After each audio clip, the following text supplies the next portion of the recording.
Bonjour Juliette Smeralda, donc vous êtes sociologue, vous enseignez à l'Université des Antilles, vous avez également écrit de nombreux ouvrages, notamment cet ouvrage qui s'appelle Peau noire, cheveux crépus, dans lequel vous questionnez la pratique généralisée du défrisage. Tout à fait. Moi je voulais vous demander pourquoi en tant que sociologue vous avez décidé d'étudier cette question. D'abord parce qu'aucune question ne doit être fermée aux sociologues. Moi, je suis sociologue de la culture. Enfin, je m'intéresse d'abord à la culture de mon peuple, de nos populations diasporiques. Et la question m'est venue, enfin, je me la suis posée lorsque je préparais un petit diplôme de psychologie pour agrandir mon champ de savoir. Et il fallait faire un dossier.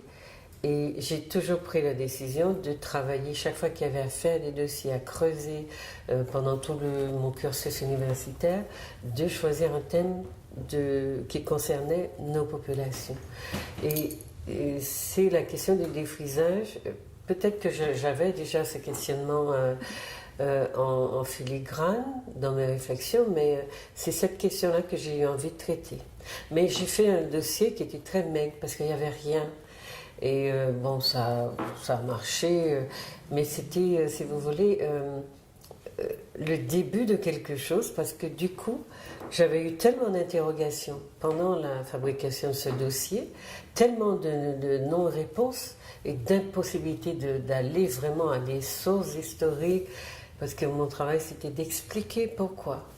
Et c'est à partir de là que je me suis dit, maintenant, il faut faire un livre sur cette thématique, parce elle explique tellement de choses, pas seulement sur le plan d'identité, mais sur le plan des rapports, un autre versant des rapports maître-esclave, blanc-noir, qu'on ne nous a jamais expliqué. Et donc c'était le début d'une recherche de sources, le début aussi d'une analyse de l'histoire des Africains dans les Amériques, et le début de l'analyse du traumatisme. Parce qu'aujourd'hui, vous savez que l'UNESCO a classé les problématiques du défrisage parmi les séquelles psychologiques de la traite négrière transatlantique. Dans le regard du colon qui se pose sur l'Africain, il y a quelque chose de la nature de l'horreur, c'est irrecevable encore comme ça, une peau noire comme ça, un cheveu comme ça. Qu'on n'a jamais vu auparavant. Non, ce sont des gens qui n'ont pas de contact ou qui ont entendu par oui dire, mais là on est dans la proximité. C'est pour cela que ce travail-là est d'abord une compréhension, un essai de compréhension de ce qui se passe vraiment dans la relation. Et le sociologue ne fait pas autre chose. Et donc on comprend d'où vient le défrisage lorsqu'on a compris que le noir va commencer à se sentir insupportable à lui-même, puisque le regard qu'on pose sur son cheveu est un regard qui est absolument méprisant. Et il découvre aussi qu'on a de la préférence lorsque les peaux s'éclaircissent par les relations entre maître et esclave. Il y a eu donc des enfants qui sont nés, ils avaient des cheveux certes un peu crépus, mais un peu de texture un peu différente. À partir d'un certain moment, les esclavagés femmes vont prendre comme étalon de mesure de ce qui est un bon cheveu, le cheveu de la métisse, parce que le peigne du blanc passe dans le cheveu relativement facilement, tandis que dans le cheveu crépus, le peigne du maître a plus de mal à passer. Et à partir de là vont naître les deux catégories esthétiques qu'on va connaître, la catégorie du bon cheveu et la catégorie du mauvais et du laid cheveu. Le cheveu crépus. Le cheveu crépus. Donc le bon, c'est un cheveu acceptable, donc plus il est lisse, plus il se rapproche de celui du blanc, plus il est acceptable et plus il est crépus. Et après va s'ajouter là-dessus les couleurs de peau. D'accord? Donc plus la peau sera noire, plus on va penser qu'elle est trop noire et qu'il faut l'éclaircir. Donc les pratiques de blanchissement, d'éclaircissement et d'aplatissement du cheveu vont naître dans cette relation, dans cette souffrance, dans ce désir de se changer pour ne pas être regardé de cette façon méprisante. parce qu'ils sont dans une situation de totale dépendance. Hein. Parce que je ne fais pas ce travail-là pour dire que c'est inné chez l'Africain. Je fais ce travail-là pour dire d'abord que c'est dans le cadre des relations dominant-dominées que j'ai travaillé. Ça veut dire que les Noirs ont adopté les attitudes qu'ils ont adoptées parce qu'ils étaient totalement dominés. C'était des esclaves, des gens qu'on a mis en esclavage de force. Dans le livre, vous expliquez que dans les sociétés africaines, les gens savaient, hommes comme femmes, savaient gérer leurs cheveux crépus, avaient développé des outils spécifiques, avaient élaboré des coiffures assez ingénieuses. Et finalement, aujourd'hui, on est dans un univers complètement différent où les femmes ne savent plus gérer leurs cheveux et donc se sentent contraintes de défriser ces cheveux crépus. C'est-à-dire qu'il y a d'abord à la base un refus de la texture crépue. Et c'est ça la difficulté. C'est la question de ne pas savoir gérer. Bon, aujourd'hui, les femmes apprennent, elles réapprennent. Mais rien que cette situation qui consiste à dire elles ne savent pas gérer, ça vous montre l'ampleur du drame. Comment un peuple peut avoir des cheveux sur la tête et en arriver à dire je ne sais pas gérer mon cheveu. C'est que culturellement il y a eu une rupture et il y a eu quelque chose dans la transmission qui ne s'est pas faite.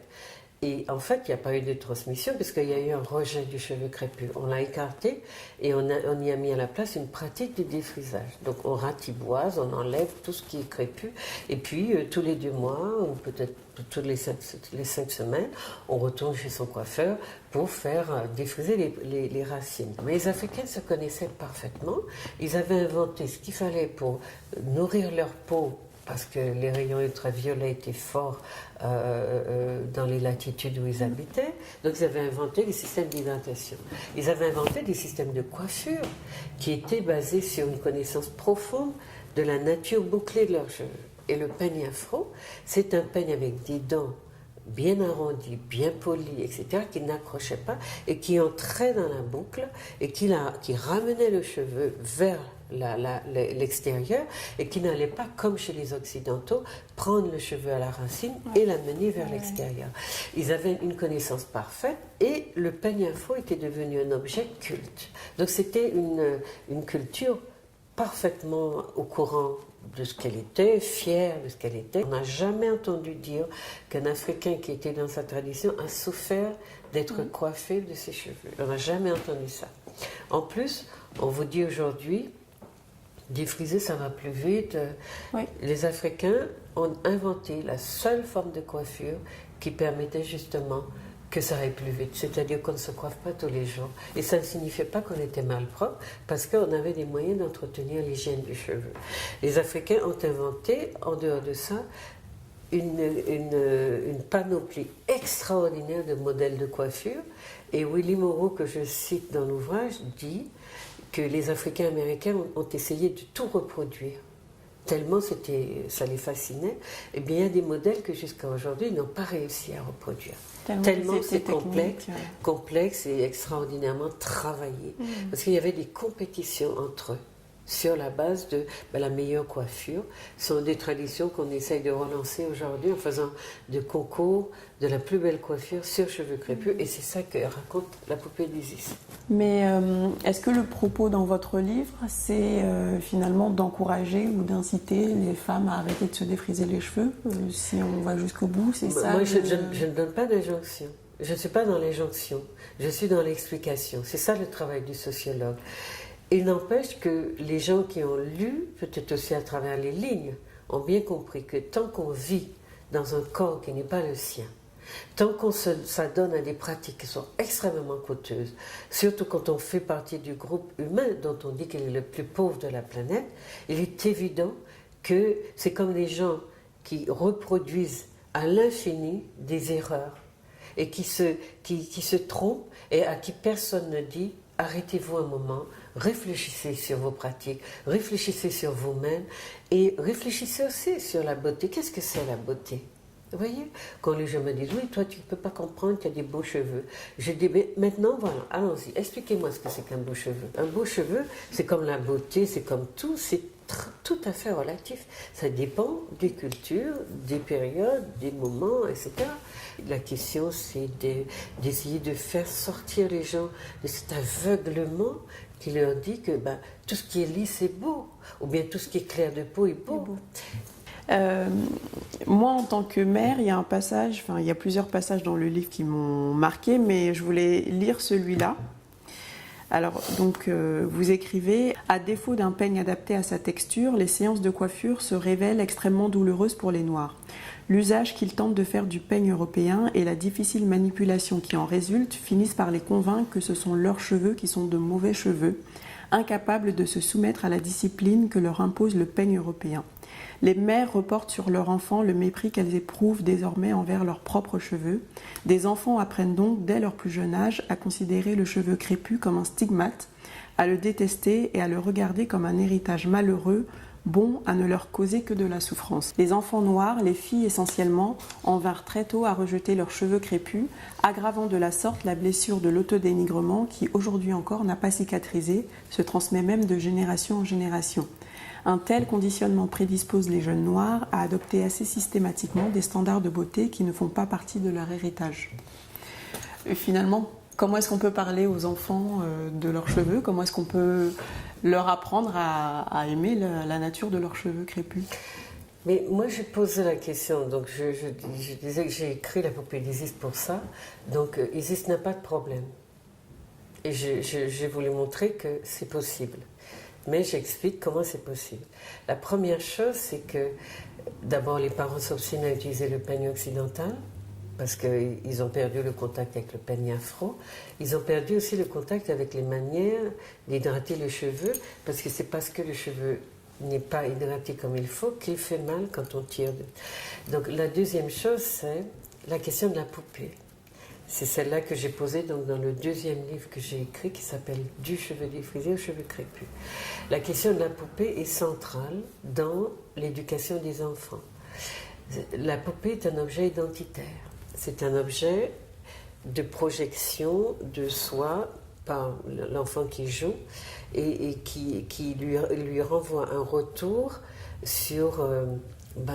tout ce qui peut faire partie de sa vision de la beauté, de l'équilibre et puis du naturel, entre guillemets. La petite fille noire, c'est la seule au monde qui n'a pas cet objet identitaire. C'est la seule qu'on construit avec l'identité des autres.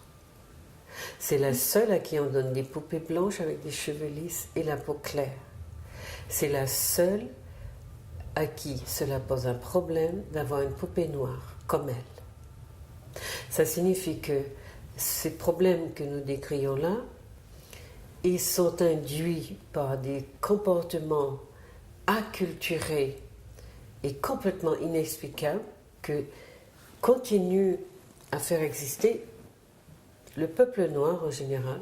J'ai vu que les Africains américains ont pris le problème à bras le corps et ils offrent énormément dans l'environnement de l'enfant des supports noirs, des poupées, des jouets, sur les cartons d'emballage des jouets, les petits garçons voient des savants, des gens comme eux, de leur couleur, ils sont habitués à se projeter dans cet environnement. Les enfants noirs d'ailleurs, ils consomment des poupées, des jouets, et le problème est tellement grave que lorsque les parents qui prennent conscience de ça essayent de donner des poupées noires, premièrement, ils n'en trouvent pas. Ils n'en trouvent pas de jolies comme l'enfant l'entend. Oui. Et deuxièmement, ces poupées ont rarement le cheveu crépus. Or, pour que la poupée soit un objet identitaire, il faut que la petite fille puisse s'identifier, comme elle le fait avec sa maman. Il y a un petit film qui dit « Maman a les cheveux comme moi ». Et alors, quand la maman a les cheveux défrisés, ça, c'est un problème. Mais l'enfant qui découvre son corps et son cheveu, eh bien, elle a besoin aussi de s'identifier aux personnes qui sont autour d'elle. Si personne ne porte ce cheveu-là, elle va le concevoir comme une anomalie. Donc, pour que la poupée devienne cet objet qui va construire sereinement l'enfant, et lui faire aimer son cheveu, il faut qu'elle ait les cheveux comme la petite fille. Et à ce moment-là, il faut qu'on ait ce souci. C'est en développant ce contact avec le cheveu, c'est-à-dire, qu'est-ce que font les petites filles avec les poupées? Elles les coiffent, les recoiffent, les recoiffent, les recoiffent à longueur de journée, c'est ça. Et bien c'est ça le travail pédagogique. L'enfant s'habitue à la texture crépue. Elle développe une sensibilité tactile à ses cheveux. Et c'est vrai que chez les petites filles comme ça, jusqu'à l'ado, l'âge de l'adolescence, ce sont les mamans qui les coiffent. Et après, elles ont à gérer seules. Oui. Mais comme elles sont complètement étrangères à leur texture de cheveux, ben, quand elles vont porter la main dessus, elles ne savent pas. C'est un choc. Il y a un choc. Et puis, il y a une déconnexion avec soi-même. Tiens, qu'est-ce que j'ai là sur la tête? Ça m'a rien. Et puis, j'ai pas de mémoire tactile qui me renvoie au souvenir comme ça, lointain, d'avoir frayé avec ces cheveux-là. Je ne le connais pas. Il m'est étranger de façon. Voilà. D'accord. Et pour finir, j'avais une dernière question. En fait, j'ai lu, et on en a pas mal entendu parler, un article dans le magazine Voici, qui parle de l'afro porté par Omar Sy. En lisant le commentaire de cette brève, j'ai eu l'impression de lire certains passages de votre livre. Donc je voulais avoir votre commentaire sur cette brève. Donc il dit Omar Sy, donc il frise le ridicule, donc on parle de son afro. Hein. Donc être acteur, c'est un métier qui demande des concessions. Pour les besoins du film Chocolat qu'il tourne actuellement à Paris sous la direction de Roch Dizem et dans lequel il incarne un célèbre clown, Omar a dû accepter de se coltiner une coiffure assez terrifiante. Avec cette boule à la Jackson 5, il devrait faire rire les petits-enfants. C'est la coupe à la grimace. Oui. Qu'est-ce que ça vous inspire? Moi, je trouve que la personne qui a écrit ça est un grand primitif. Et il faudrait qu'on le lui dise. Je trouve qu'en 2015, c'est inacceptable qu'un magazine grand public s'autorise à dire des choses comme ça. Mais je trouve une autre chose. C'est qu'on peut s'autoriser à dire des choses comme ça quand on parle des Noirs. Parce qu'on parle des Noirs en toute impunité et qu'il n'y a pas de... Même quand il y a des gens etc., qui rouspètent, etc., ça ne tient pas vraiment en conséquence parce que le groupe du Noir est un groupe dominé et qu'on peut effectivement produire ce qu'on veut et dire tout et n'importe quoi sur lui. Donc quand on dit que Omar Sy frise le ridicule alors qu'il porte un afro, qui est une coiffure adaptée aux cheveux crépus, ça signifie qu'on retombe dans le primitivisme des colons de l'esclavage qui n'avaient pas jamais eu contact avec les cheveux crépus, mais qui ne comprenaient rien aux cheveux crépus ni au corps noir.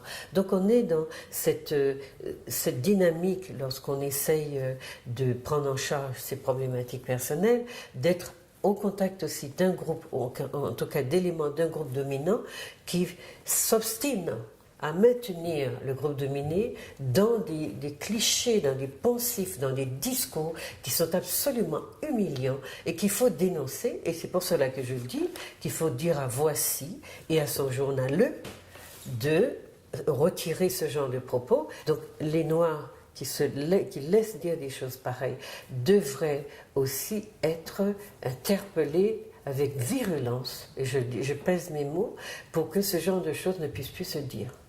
Voilà. Merci beaucoup Juliette Smeralda pour vos réponses. Merci beaucoup. Merci.